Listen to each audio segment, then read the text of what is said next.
So welcome दोस्तों, क्या हाल चाल। आज की इस वीडियो में हम डिस्कस करेंगे एसी सर्किट, जो कि हमारे इलेक्ट्रिसिटी में है। ठीक है, इलेक्ट्रिसिटी जो चैप्टर है उसमें हमारा एक छोटा सा स्मॉल टॉपिक है। ठीक है, कौन सा? AC circuit. एसी सर्किट क्या होता है? AC means alternating current. ठीक है, अल्टरनेटिंग करंट जो कि अपनी डायरेक्शन रिवर्स करती है। ठीक है, वो करंट जो अपनी डायरेक्शन रिवर्स करती है उसको हम बोलते हैं अल्टरनेटिंग करंट। ठीक है, तो इसकी पर्टिकुलर जो फ्रीक्वेंसी होती है इंडिया में वो होती है 50 हर्ट्ज। आप याद रखेंगे। तो अभी यही सर्किट जिसमें एसी फ्लो करता है उसमें क्या क्या चीज़ें हो सकती हैं। ठीक है, तो पहली बात तो जो एसी है वो अपनी डायरेक्शन को रिवर्स करता है ऑन द पीरियोडिक बेस, लेकिन डीसी नहीं करता। ठीक है, तो आगे बढ़ते अभी कुछ पैरामीटर्स जानेंगे क्या होता है।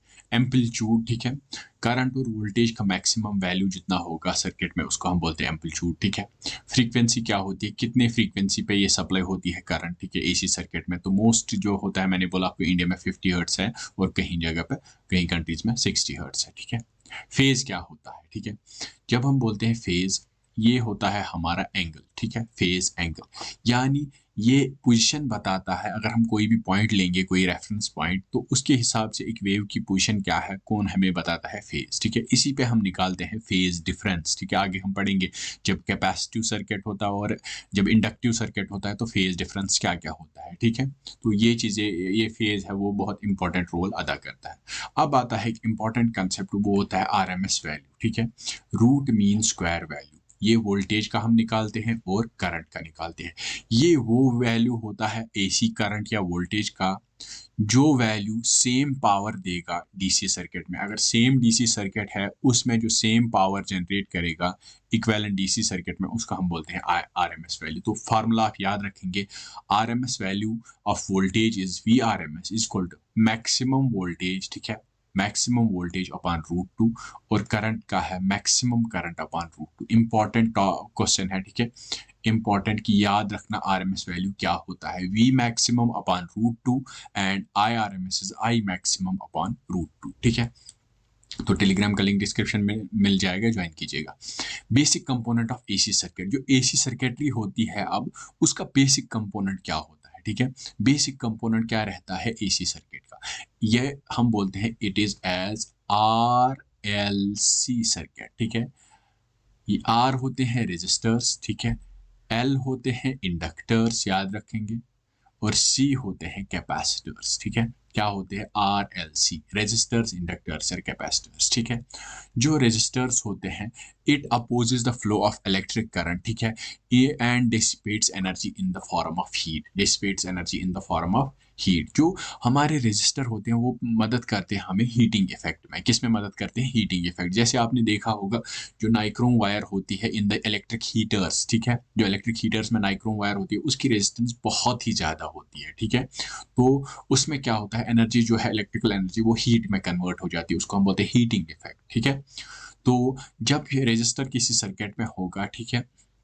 तो जो वोल्टेज और करंट है वो फेज में होंगे, यानी वोल्टेज एंड करंट जो होंगे, voltage and current in phase. ये याद रखेंगे कि जब रेजिस्टर होगा। अभी क्या होगा जब कैपेसिटर होगा। ठीक है, कैपेसिटर क्या करता है, ये इलेक्ट्रिकल एनर्जी थोड़े टाइम के लिए स्टोर करता है। ठीक है, इलेक्ट्रिक फील्ड में एनर्जी को स्टोर करता है। जब कैपेसिटर होगा, इंपॉर्टेंट पॉइंट टू नोट, जब कैपेसिटर होगा, when there will be a capacitor, current will lead. ठीक है, करंट विल लीड, याद रखेंगे, करंट आगे होगी किससे?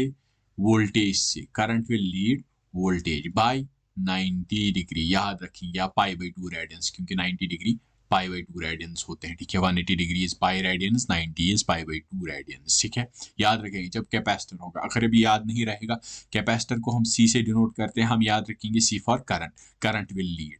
अभी जब इंडक्टर होगा, ठीक है, इंडक्टर जो है उसमें क्या होगा? ठीक है, ये एनर्जी स्टोर करता है। ठीक है, मैग्नेटिक फील्ड में जब करंट पास होती है इसमें से, इंडक्टर में से, यहाँ पे क्या होगा?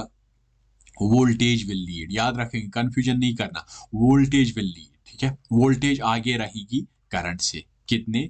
पाई बाई 2 रेडियंस। ठीक है, पाई बाई 2 रेडियंस, और हम बोलेंगे 90 डिग्री। वहां पे क्या लीड करती है? ठीक है, वहां पे लीड करती है करंट, यहाँ पे लीड क्या करेगी? वोल्टेज। ठीक है, वोल्टेज आगे रहेगी कितने से? 90 डिग्री से। अभी एसी सर्किट भी होगा, या तो सीरीज होगा या तो पैरेलल होगा। जब आप सीरीज में निकालेंगे, ठीक है, when you will calculate series, ठीक है। सीरीज में आप निकालेंगे टोटल इम्पीडेंस। अभी इम्पीडेंस क्या होता है, ठीक है। इम्पीडेंस क्या होता है? इम्पीडेंस होता है टोटल रेजिस्टेंस। क्या होता है? टोटल रेजिस्टेंस,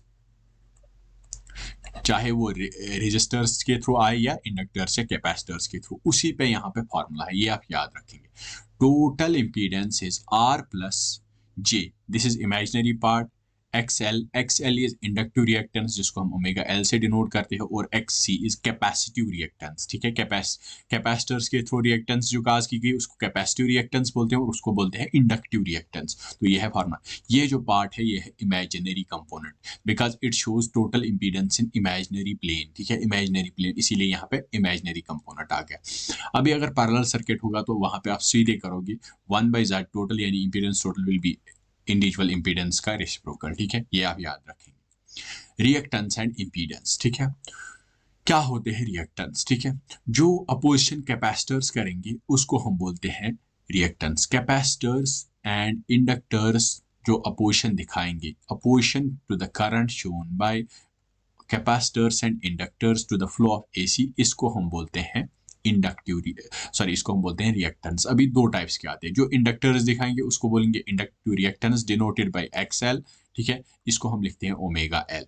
और जो ये है एक्ससी, इसको हम बोलते हैं 1 ओमेगा सी, ठीक है। यहाँ पे ओमेगा आ रहा है इसीलिए it will be frequency dependent.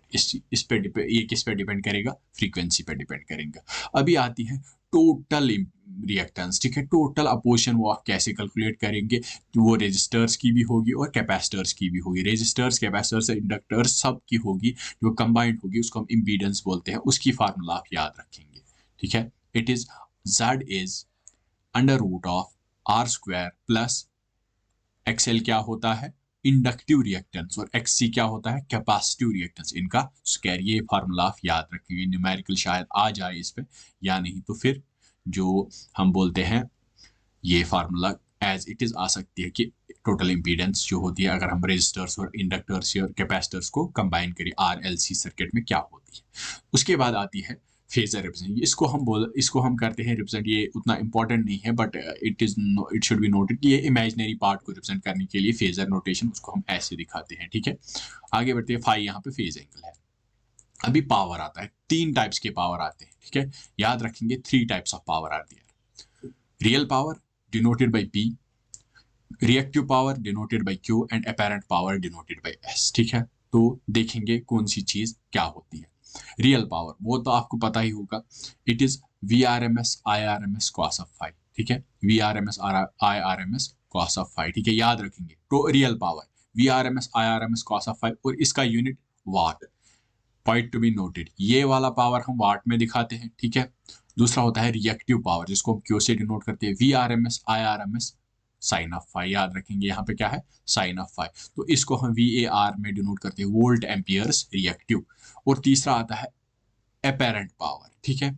Apparent power, जो रिएक्टिव पावर होता है वो होता है रिएक्टिव कंपोनेंट्स में जो स्टोर रहता है पावर, उसको हम बोलते हैं रिएक्टिव पावर।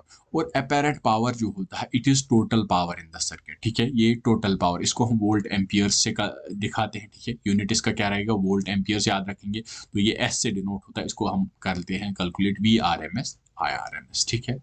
अभी आगे बढ़ते हैं। एक और इम्पॉर्टेंट टॉपिक जिसका नाम है पावर फैक्टर, ठीक है। पावर फैक्टर जो है it is defined as the ratio of, it is defined as the ratio of real power, ठीक है। it is defined as the ratio of real power to the apparent power, to the apparent power, ठीक है। तो हम इसको कैसे denote कर सकते हैं? it can be denoted by P upon S। तो इसका वैल्यू क्या आता है? cos phi। cos phi होता है पावर फैक्टर। इसकी वैल्यू जो है वो लाई करती है बिटवीन 0 and 1।